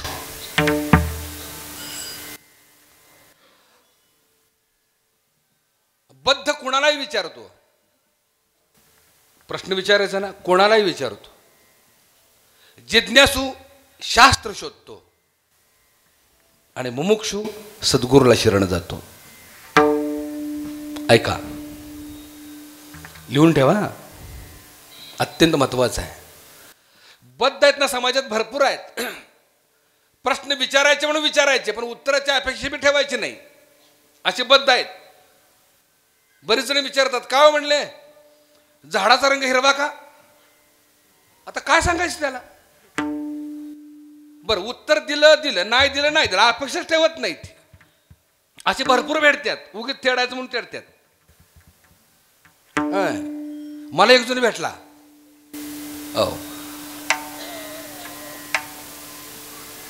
काय हो म्हणले, तुम्हाला रामायण माहित आहे का? म्हणलं हाय बाबा, तुटपुंज माहित आहे मला, फार काय एवढं नाही पण तुटपुंज माहित आहे. हो म्हणला रावणाच्या 5व्या बायकोचं नाव काय? काय ह्याला काय करायचं घेऊन? मला रावणाच्या 5व्या बायकोचं नाव काय? आता तिथं जर आम्ही मौन धरावं तर आबरू जायची. मी म्हणलं आहे तिचं, म्हणलं श्रुतिका आनंद तिचं नाव आहे. तो आला, तिनं दर्शन घेतलं माझं, गेला निघून. माझ्याबरोबर जी दोघं तिघं शिष्यमंडळी होती, म्हणलं दादा तुम्हाला कसं माहीत? मी म्हणलं मला तर कुठं माहीत आहे, आणि त्याला माहित आहे वे. विचारायचं म्हणून विचारलंय त्यानं, हे आपण ओळखून घ्यावं. हो अशी पद्धत आहेत. मिळालं उत्तर मिळालं, नाही मिळालं नाही मिळालं गेला. दुसरा आहे तो प्रकार जिज्ञासूचा. जिज्ञासू म्हणजे बुद्धीचं समाधान, ज्ञानाची साठवण. त्याच्या पलीकडे त्याला घेणं देणं नाही. ज्ञान कशासाठी हे बी माहीत नाही त्याला, फक्त ज्ञानाची साठवणूक. 4 वेद 6 शास्त्र 18 पुराण हे ज्ञान सगळं पाठ, पण कुणासाठी हेच माहीत नाही त्याला. बुद्धीची समाधान करणं, ज्ञान साठवून ठेवण्यापुरतं जिज्ञासू प्रश्न विचारत असतो. त्याच्याबरोबर काय घेणं देणं नसतं. हा समाजातला दुसरा प्रकार. आणि तिसरा प्रकार जो आहे तो मुमुक्षु. ज्याच्यासाठी सगळा अवडंबर उभं केलंय त्याचा काय उपयोगच नाही, ज्याच्यासाठी केले तो कसा प्राप्त होईल, हो तो मुमुक्षु प्रयत्न करत असतो. ज्ञानाशी घेणं देणं नाही त्याचं. एक जण वाळवंटात चुकला. विस्तीर्ण वाळवंट होतं श्रीहरी बाबा, विस्तीर्ण वाळवंट होतं. कोसो दूर घर नव्हतं आणि ह्याला मरणाची तहान लागली होती. ऊन मी म्हणत होतं, पाय भाजत होते, घाम्या घूम शरीर झालं होतं. त्याला जर पाणी मिळालं नाही तर त्याच्यावर तो मरणार, अशी अवस्था त्याची झाली. पाण्याच्या शोधासाठी तो वाळवंटात पळायला लागला, वण वण वण वण हिंडायला लागला. खूप दूरवरती त्याला एक झोपडी दिसली आणि तिथं ते कसा बसा तिथं पण झोपडीपर्यंत पोहोचला. अक्षरशः शरीर गलित गात्र झालं होतं, तहान लागली होती. त्याला जर पाणी मिळालं तर प्राण जाणार अशी त्याची अवस्था झाली होती. कसा बसा पोहोचला, जाऊन झोपडीच्या दारात पडला, त्राण संपला. रांगत रांगत झोपडीत प्रवेश केला. हो इकडं तिकडं पाहिलं तर पाण्यानं भरलेला माठ शेजारी दिसला. आता झोपडीचा मालक आत बसला होता. हो हा उठून बसला. म्हणले बाबा तुझ्या पाया पडतो, मला 2 घोट पाणी दे. मला जर पाणी मिळालं नाही तर माझा प्राण जाईल, तुझ्या पाया पडतो, दे रे बाबा पाणी मला. तो मालक म्हटला अरे जरा बस, कशाला गडबड करतोस, बस जरा, पाणी कसं तयार होतं ते ऐक जरा. H2O ह्या दोन्हींचं मिश्रण झालं की पाणी तयार होतं. H म्हणजे हायड्रोजन, O म्हणजे ऑक्सिजन. Oxygen 60%, hydrogen 40%.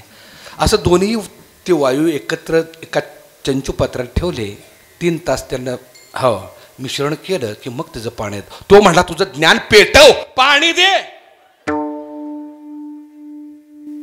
त्या वेळेला त्याला ज्ञान पाहिजे पाण्याबद्दलचं का पाणी पाहिजे? हो भक्ताची अशी अवस्था झाली पाहिजे, अशी भक्ताची अवस्था झाली पाहिजे. तुझं ज्ञान नको, तू दे रे बाबा, का तुझ्याशिवाय माझा प्राण निघालाय, तू पाहिजेस.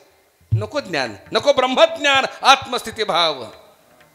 देवा फक्त तू माझावर रे, बाकी काही नको. अर्थ कळला का? भूमिका समजून घ्या. आणि हा जो मुमुक्ष आहे ना तो विवेकी आहे. कोण आहे तो? विवेकी आहे. त्याला बाकीच्या गोष्टीची गरजच नाही. महाभारताचं युद्ध ठरलं. कृष्णाला शेष्टाई कौरवनं देतेची काही संग्रामाची लवला ही सामग्री केली. कृष्ण म्हणाला, बाबा रे कशाला भांडण करता, ही भाऊबंदकी उपयोगाची नाही आहे, बंद करा बरं. दुर्योधन म्हणला 1 इंच जागा सोडणार नाही. कधी म्हणला, कधीची कथा ही बोला की, कथा कधीची आहे? 5000 वर्षापूर्वीची. मग आता भाऊबंदकी नाही का? आता बी आहे. दोघांचं युद्ध करायचं ठरलं, पांडवाचं आणि कौरवाचं.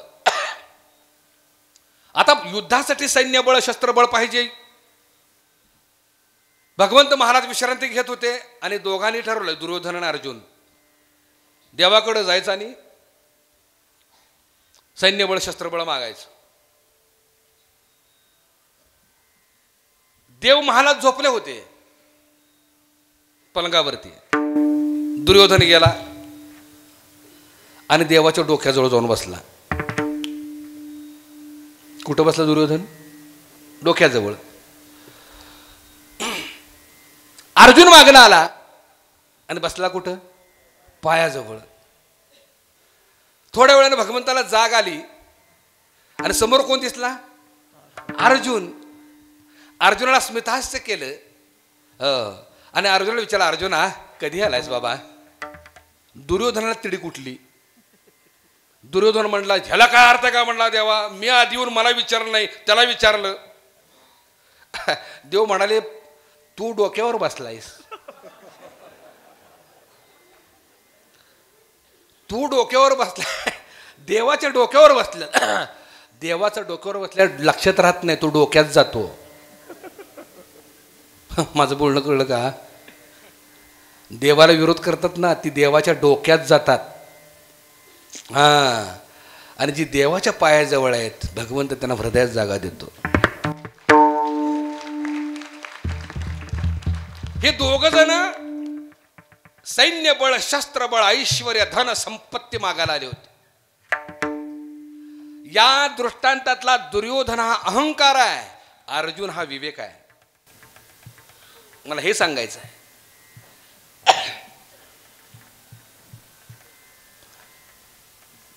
अर्जुना काल आहेस, बोल काय पाहिजे तुला? असं म्हणल्याबरोबर दुर्योधन म्हटला, त्याला काय विचारतो, मला विचार. देव म्हणाले, तो मला दिसलाय पहिल्यांदा, मी त्यालाच विचारणार. काय पाहिजे अर्जुना बोल. दुर्योधनाला तर दुरून घाम आला. आले का म्हणले, घोटाळा झाला, माती खाल्ली म्हणले मी. आता अर्जुन सगळं मागणार, देव सगळंच त्याला देणार, मला काय? मूर्खपणा केला, पायाजवळ बसलो असतो बरं झालं असतं. अहंकारी सुद्धा झोकायचं नाटक करतात, माहित आहे ना? अहंकारी सुद्धा कुठं झोकायचं नाटक करतात. आणि ती तर लय झोकतात आणि ही असली राजकारणात लय दिसतात. अहंकाराने ठासून भरले असते. तेवढा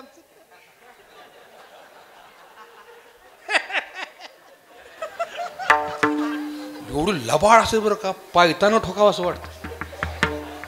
आत अहंकार ठासून भरलेला असतो, पण झोकायचं नाटक करते ती. हसताय म्हणजे आहे खरं का खोटा आहे? शिव म्हटला का झुकलो असतो बरं झालं असतं, पाया पडलो असतो बरं झालं असतं, पायाजवळ बसलो असतो बरं झालं असतं, तेवढंच आपल्याला मिळालं असतं. अर्जुना बोल काय पाहिजे. अर्जुनानं काय मागावं? अर्जुन म्हणला, मला काहीच नको, तू फक्त माझ्या बरोबर राहा. काय मागितलं अर्जुनानं? तू फक्त माझ्या बरोबर राहा. असं म्हणल्याबरोबर कुचेष्टेनं दुर्योधन हसला. पांडव मूर्ख ती मूर्खच, आयुष्य गेला वनवासात, उपाशी मिली. देवाकडे मागायचा प्रसंग आला तर मागितलं काय देवाला? मी असतो तर धन संपत्ती ऐश्वर्य बंगला हत्तीबळ सैन्यबळ शस्त्रबळ सगळं मागितलं असतं. काय मागितलं देवाला? देवाला मूर्ख आहे. खरं सांगू, हरिभक्त अहंकाराला मूर्खच वाटतात. हरिभक्त अहंकाराला मूर्खच वाटतात. माळकरी कपाळाला गंध असलेली येडीच वाटतात अहंकाऱ्यांना. पण त्याला ही अक्कल नव्हती. अर्जुनानं मागितलं काय?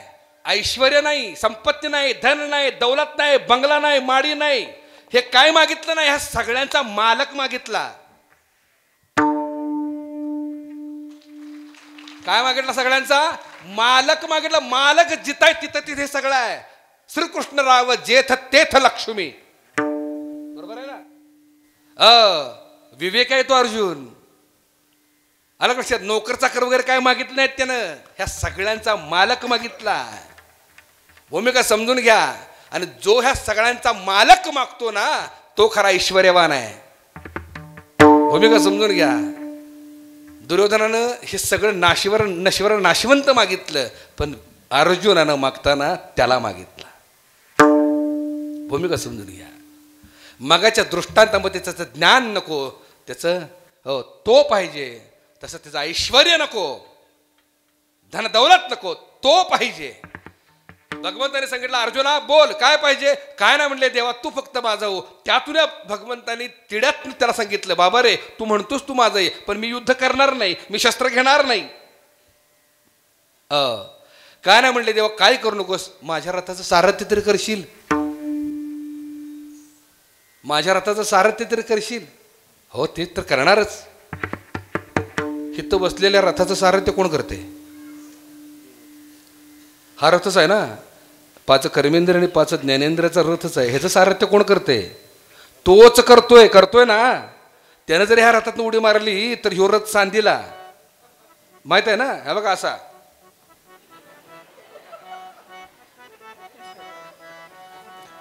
त्या रथावर त्याचा अखंड स्वार असावा असं जर वाटत असेल ना तर त्याला मागावा. भूमिका समजून घ्या. ध्यानाच्या माध्यमानं त्याचं चिंतन करता येतं, त्याला प्राप्त करता येतो. लक्षात ठेवा. ज्ञानोबरांनी हे केलं. योगी या दुर्लभ, योग्यांना जो सापडला नाही तो म्या देखील असा जणी. पाहता पाहता मनान पुरे धणी, देखिला माये देवांचा देव.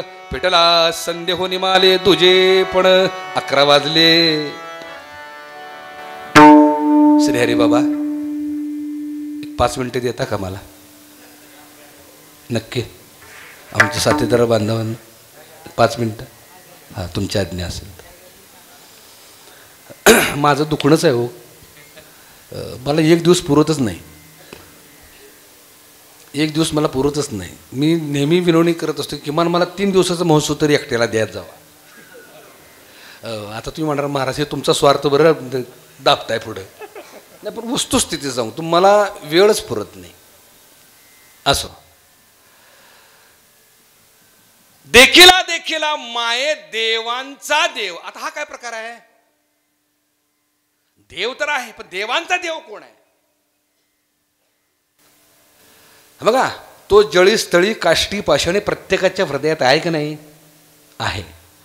पण ज्ञानेश्वरीमध्ये एक ओवी आहे. सूर्य असे गगनी परी उजेड सर्व भुवनी, शून्य ठाव मज वाचून नाही पार्था.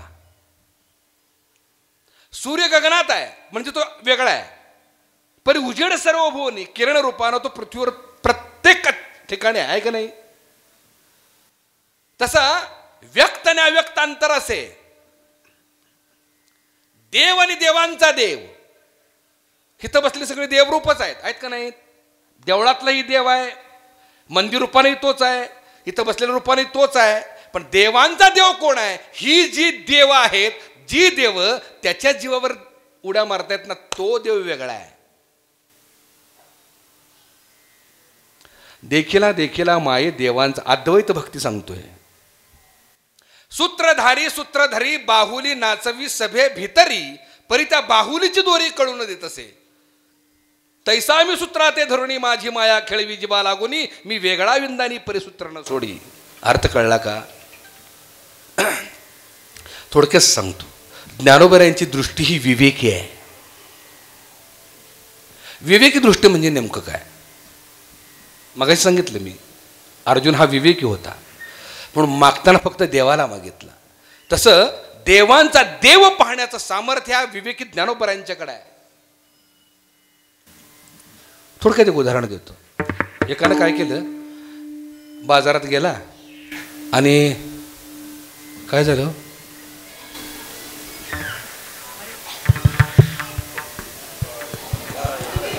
त्यानं टायमिंग सांगितलं 11 वाजले, बंद करा. दीदी घेऊन जाल त्याला बाहेर जरा 5 मिनिटासाठी जा. एक जण बाजारात गेला आणि त्यांनी लाकडाची फळं आणली. लाकडाचं केळ, लाकडाचं सफरचंद, लाकडाचं काजू, लाकडाचं सीताफळ ते घेऊन आला आणि टेबलवर ठेवलं शो पीस म्हणून. कारण दररोज आणायला परवडत नाही ना ओरिजिनल. असं ते आणून ठेवलं आणि त्याच्या घरात एक लहान लेकरू होतं 2-2.5 वर्षाचं. हो, नुकतंच दात आले होते नुकतेच. आणि ते फळाकडे गेलं, त्यातला काजू नावाचा फळ उचलला आणि खायला गेला. नुकतीचे 2 दात आले होते की नाही ते पडले. ते लागलं रडायला. फळ कशाचं होतं ते, लाकडाचं. पण त्या लेकराला वाटलं ते खरं आहे, त्यामुळे त्याला दुःख झालं. पण बापाने जी फळं आणली होती त्या बापाची भूमिका काय आहे, ती फळं कशाची आहेत, लाकडाची आहेत. बापाला माहित आहे लाकडाची फळं आहेत, पण त्या लेकराला माहित नाही. म्हणजे बाप हा विवेकी आहे. एकाच्या घरी एक जण बाजारात गेला यात्रेला आणि त्यानं साखरेची खेळणी आणली. साखरेचं उंदीर, साखरेचं मांजर, साखरेचं बेडूक, साखरेचं कुत्रं हे घरी घेऊन आला आपल्या पोराला खेळायला होईल म्हणून आणि कपाटात ठेवून दिलं. आठवड्याभरात ह्याच्या घरी वारकरी आले. वारकरी आल्याबरोबर ह्या आनंद झाला. यानं बसायला कोचवर जागा दिली, बसा म्हणले. आणि कारभारणीला हाक मारले, कारभारणे वारकरी आलेत आपल्या घरी, चहा ठेव बरं. 2-3 मिनिटांना आतनं हळूच आवाज आला, कारभारी साखर संपली. हो, तिथनंच म्हटलं कशाला काळजी करतीस, परवा मी कुत्रा आणले ते टाक. आत आवाज आला, कालच बंड्यानं कुत्रं खाल्लं. वारकरी म्हटले का कुत्रं खाणाऱ्याच्या घरी आलो का काय आपण.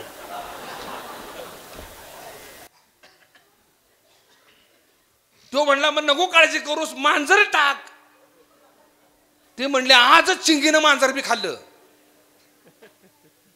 जास्त विचार करत बसू नकोस, ती विंचू उंदीर बिडूक आणला गेला तो टाक आणि पटकन आण बरं चहा. वारकरी म्हणलं का उंदरा बेडकाचा चहा. त्याने जी पळ काढला थांबलीच नाहीत. वारकऱ्याच्या दृष्टीनं ती खरी वाटली, पण ज्यानं आणली होती ना त्याचं मत काय, ही कशाची आहेत सगळी, साखरेची आहेत. त्याची विवेकी दृष्टी आहे. हे सगळे प्राणी साखरेचे आहेत, ही विवेकी दृष्टी आहे. भूमिका समजून घ्या. आणि वारकऱ्यांच्या दृष्टीने ते सगळे प्राणी द्वैत रूपाने दिसले, भेद रूपाने दिसले. शेवटचा दृष्टांत देतो आणि सेवेला पूर्ण विराम देतो. भागवतामध्ये एक सुंदर ओवी आहे. जैसा खेळ बुद्धिबळ राजा प्रधान गज दळ अवघे काष्टची केवळ उरली ती स्वरूपस्थिती. अर्थ कळला का. जैसा खेळ बुद्धिबळ. बुद्धिबळ कोण कोण खेळले हात वर करा बरं. कोणाकोणाला माहित आहे बुद्धिबळ. तुम्हाला माहित नाही, म्हणजे खेळच माहित नाही का बुद्धीच बळ कमी पडलं.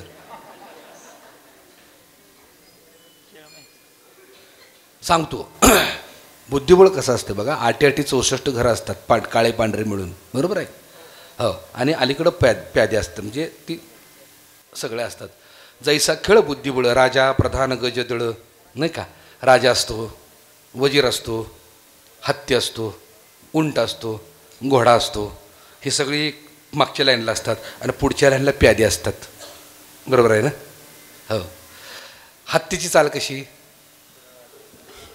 कशी सरळ, उंटाची चाल तिरकी, घोड्याची चाल 2.5 घरं, वजीर कसाबी घोड्याची चाल सोडून, नाही का.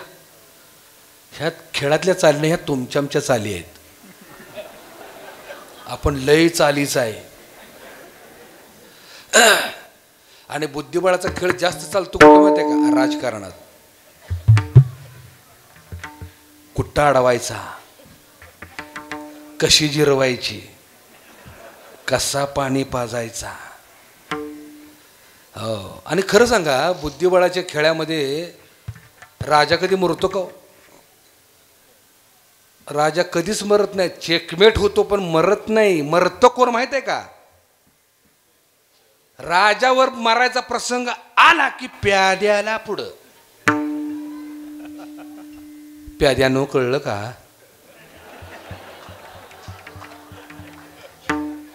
प्यादीच आहे आपण. सतरांच्या उचला, ताटवाडा, जाडलोट करा. हो, इथपर्यंतच. तिथनं पुढं एंट्री नाही. आणि राजावर मारायचा प्रसंग आला की प्याद्याला पुढं. बस बोंबलत. अर्थ कळला का? असो, तो भाग आपला नाही. राजा, प्रधान, गज, दळ, अवघे काष्टची केवळ. एवढ्या अटीतटीची लढाई असते ती बुद्धिबळाची. एवढ्या अटीतटीची असते बरं का. कुठं सापडतोय, कुठं सापडतोय, कसा त्याला चेकमेट करतोय, कसा अडवतोय, कसा मारतोय. 3 तास. 3 तासाचा खेळ झाला की दोन्हीकडच्या सोंगट्या एका डब्यात. बरोबर आहे की नाही? दोन्हीकडच्या सोंगट्या एका डब्यात. जैसा खेळ बुद्धिबळ, राजा, प्रधान, गजदळ, अवघे काष्ट चिकवळ. तसं हा जो पसारा आहे ना, प्रपंचाचा, संसाराचा पसारा जो आहे, तो व्यवहारासाठी आहे, तो कार्यभागासाठी आहे. विविध रूप, अनंत रूपे, अनंत वेशे देखील आम्ही त्याशी. अनंत रूपात, अनंत वेशात मी त्याला पाहिला. पण त्याचं शेवटचं मूळ रूप जे आहे तो एकच आहे. ही सगळी जाणार आहेत कुठं? एका डब्यात. हे सगळी एकच परमात्मा स्वरूप होणार आहेत. ही विवेकी दृष्टी आहे ज्ञानोबरायांची. देखिला देखिला माये देवांचा देव फिटला संदेह हो निमाले. हो, संशय मावळला. अद्वैत भाव डोळ्यासमोर उठून वाटचाल केली की संशय मावळतो.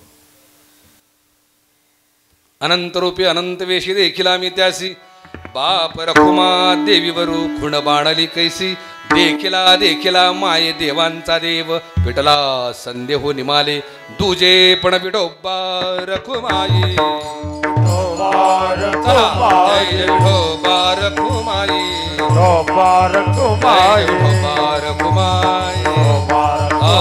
ज्ञानेश्वर माऊली, ज्ञानराज माऊली,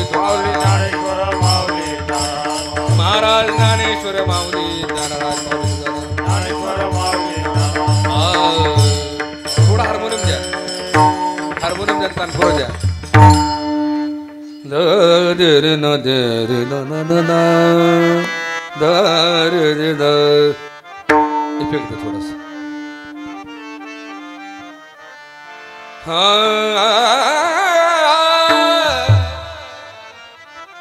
विठ्ठला माय बापा पांडुरंगा रे.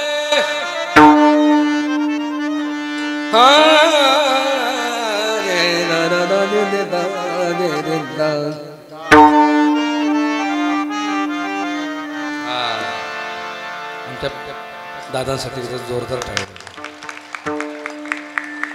आणि या बाबासाठी सुद्धा जोरदार टाळे वाजले. काय देह भान विसरून वाजवत होते. अनंत रूपे अनंत वेशे देखिला मी त्यासी.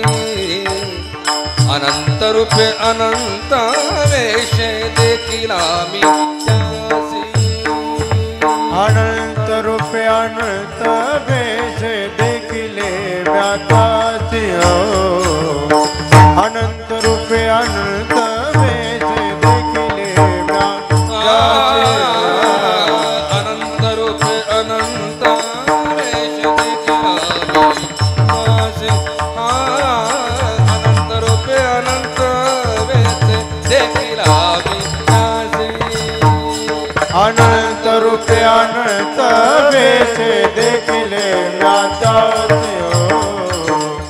अनंत रूपे अनंत वेशे देखिले व्यातासी. बाप रखुमा देवीवर खुणा बाणले कैसे. बाप रखुमा देवीवर खुण बाणले कैसे. बाप रखुमा देवीवर खुण बाणले कैसे. देखिला माय देवाचा देखिला देखिला माय देवाचा देखिला देखिला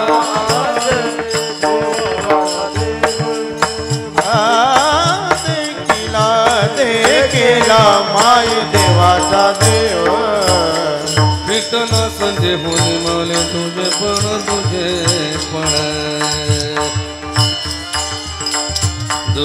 पण वा तुझे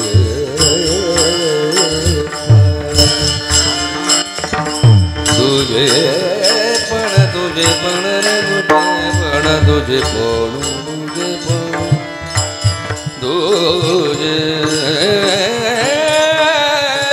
पण पितरा संजवनी माने तुझे पण तुझे पण तुझे पण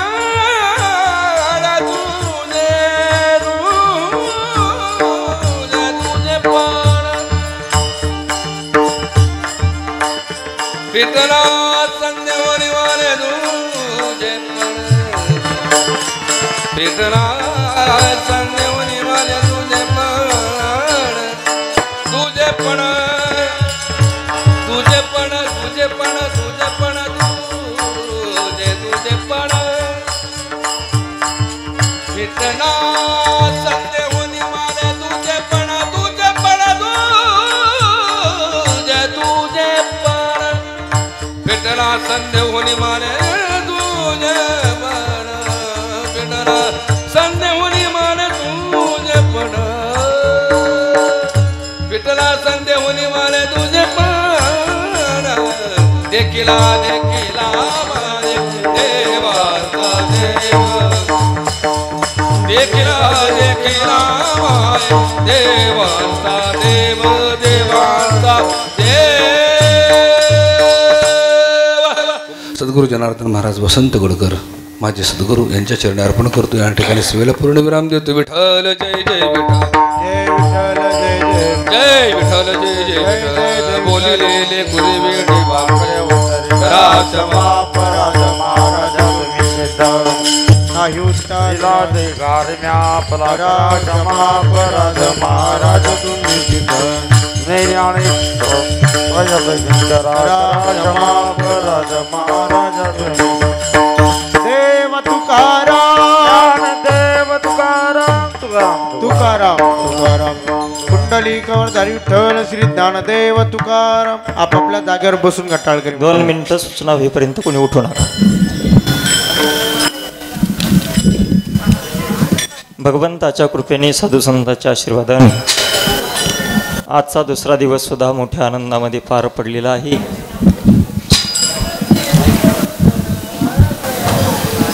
दुसऱ्या दिवसाची सेवा आदरणीय बाबांनी सुंदर असं चिंतन बाबांनी आपल्यासमोर मांडलेलं आहे.